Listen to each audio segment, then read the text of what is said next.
Hey folks, it's Keith, Victor Echo 3, Sierra Victor Quebec, up in Ottawa, and here today with another video looking at QRS. What is QRS Morse code? And that's where we're going to go today. Now, really, QRS goes back to when you're in a conversation with someone and they're sending a bit too fast for you, or maybe you're sending a bit too fast for them. And they will send QRS, which basically means, can you slow down a bit, right? We get that once in a while. But it's also come to mean slower speed Morse code. And that's what a lot of us do. A lot of us do not do the high speed Morse code. And it's wonderful to hear somebody sending, 20, 30, 40 words a minute. I mean, it's just a pleasure to listen to it. But a lot of us will probably never get that fast. So does that mean that because you can't get that fast, 20 words a minute and over, that you shouldn't be on the air sending Morse code? Of course not. The more people on the air, the more fun it is. So QRS, like I said, right now has turned into basically someone sending at a slower speed than what a lot of people might think. So if you look on the air and you go, say, if you go back to the US standard, remember the US novice license used to be 5 words per minute for the first level, 10 words per minute for the second. In Canada, we were, of course, we always have to be different to the States. We were 7 words per minute and then 12. Now, all of that has gone by the wayside at this point, but those standards sort of remained out there for a long time. And some of those standards were the reasons that people stopped taking Morse code. So when you go into a discussion group, Facebook or otherwise, and you say, okay, what's slow speed Morse code? Now, what is QRS Morse code? You're going to get a dozen different answers. And it's not surprising because overall, there hasn't been, that I can see anyways, or that I found, someone might be able to correct me, an accurate definition as to what QRS Morse code is.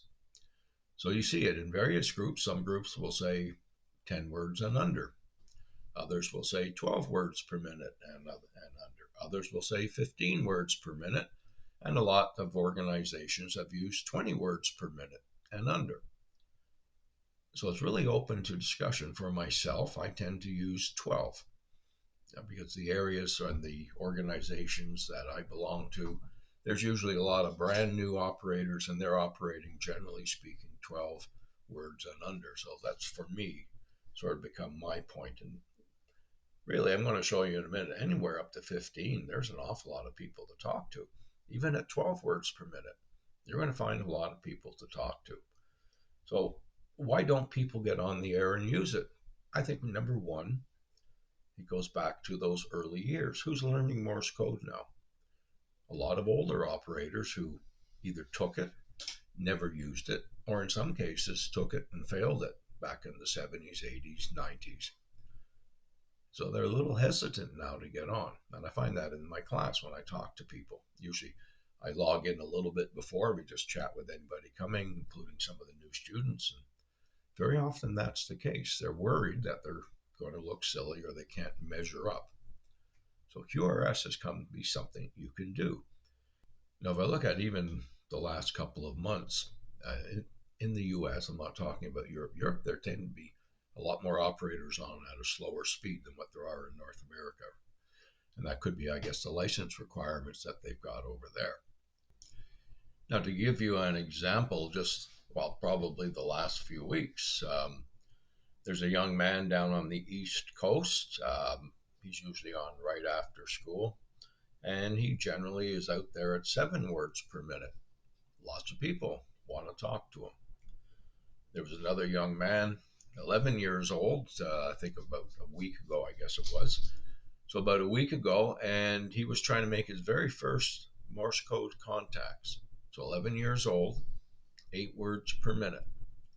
And he's out there trying to make his contacts, and he did very well. He had 3 right off the bat, one from Japan, one from the United States, and myself in Canada. What a great way to start. Were they worried about how they sounded or what speed they were going at? No, they weren't. Just yesterday, I had a conversation with an amateur down in Brazil. It was probably about 10 or 11 words per minute. Did that make any difference? No, we both had fun. And what was interesting, even though my signal wasn't going out towards Asia or anything like that, his was. And as we wrapped up, another operator from Japan called them and said, your signal's coming in nice and clear over here. Can we have a conversation? So there you go. You don't have to be super fast. You can still have fun at slower speeds. So you don't have to be super operator to get your feet wet in Morse code and to begin to have fun to enjoy it. Now the ARRL starts, I think, their certificates at 10 words per minute, so that's a logical cutoff point. The old radio telegraph license used to be 16 words per minute and 20 words per minute. And I think the amateur extra used to be 20 words per minute up until about the year 2000. So those are sort of cutoffs that we can use. But I want to show you, when you're doing QRS and you're maybe doing 10 words per minute, 12 words per minute, take a look at this. Now this is the reverse beacon network, roughly around 9:45 on a Sunday morning, and I'm in Canada, so obviously, some of the signals you're going to be seeing are going to be European. Take a look at this. All right, now to give you an explanation as to what I'm talking about, this is the reverse beacon network, and it's about 9:45 on a Sunday morning. So North America over here in the middle is pretty quiet, but look at Europe. And let's look at the different categories. So I put down from 1 word a minute to 10 words per minute. So look at all the people, 10, 10, 9, 10, 10, 10, 10, 10, so on. All the people who are on at 10 words a minute or less. Now let's go up a little bit more. Let's go to 12. We'll see if that makes a difference.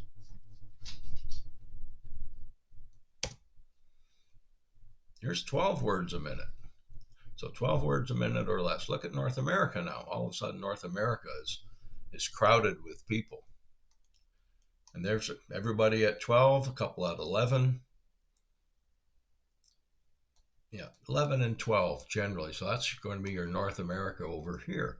So again, you can see there are a lot of people on basically 12 words per minute and under. Now let's go to, let's say, 15 words and see what happens. There's 15. So when we look down the list, what are we looking at? We've got mainly 11s. There's a 14, lots of 11s, a 12, a 13, some more 14s, another 13, and so on. There's some 15s down here and 14s. In other words, if you're going slower than what you think you should, you're not really. There's an awful lot of people out there who want to talk to you.